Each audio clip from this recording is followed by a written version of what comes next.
Hello, I will be speaking about how virtues are reflected through the organization First Blossom. We are a mentoring program who inspires, serves, and supports first generation college students. I will begin by outlining one of the core principles and values that First Blossom aims to uphold as an organization, which is the commitment to the profession. We aim to hire based on competence and qualification to ensure that our students receive the best education and mentorship experience. The reason why we follow this code is to achieve conditions that attract people worthy of the trust to careers and education, and to assist in preventing the practice of the profession by unqualified people. We want mentors who share a passion for helping others. In this organization, we also value respect, as stated on Code 7.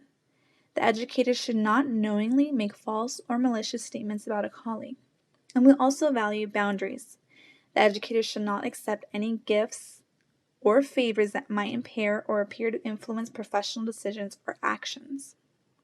Aristotle mentioned that every art and every inquiry, every action and choice seems to aim at some good. As academic mentors, we aim at providing a child with an impactful educational experience. In order to provide this insightful lesson, we need to be professionally prepared. I chose this code, which is stated below. When an educator is applying for a position, they can use the virtue versus vices system to determine the proper mean relative to them. In this example, the virtual golden mean is truthfulness. So including your 5-year experience and your ideas you intend to bring to the program during your application process or your interview. Now the virtue deficiency would be self-depreciation, undervaluing your qualifications because you are scared to get a new position. You put 1 year experience instead of 5 years. And the vice excess would be boastfulness, saying that you have 10 years when you really only have 5. The reflection process consists of asking yourself questions and applying them to moral theories. Confucianism Li must be cultivated if one is to be a full participant in the community. So if I lie on this application, how will it affect my community? Will it become more challenging to get this position, or will there be stricter screening questions next time?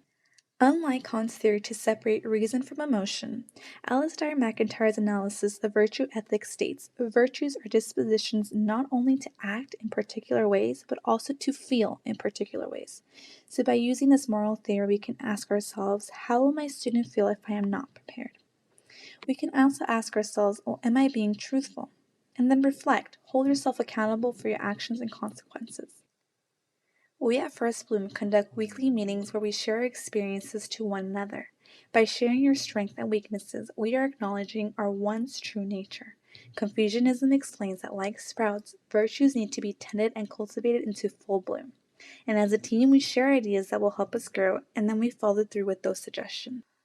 We reflect on the outcome and how we use our strengths to create impact and how our weaknesses progress. That is how you can use self-cultivation to grow as an educator.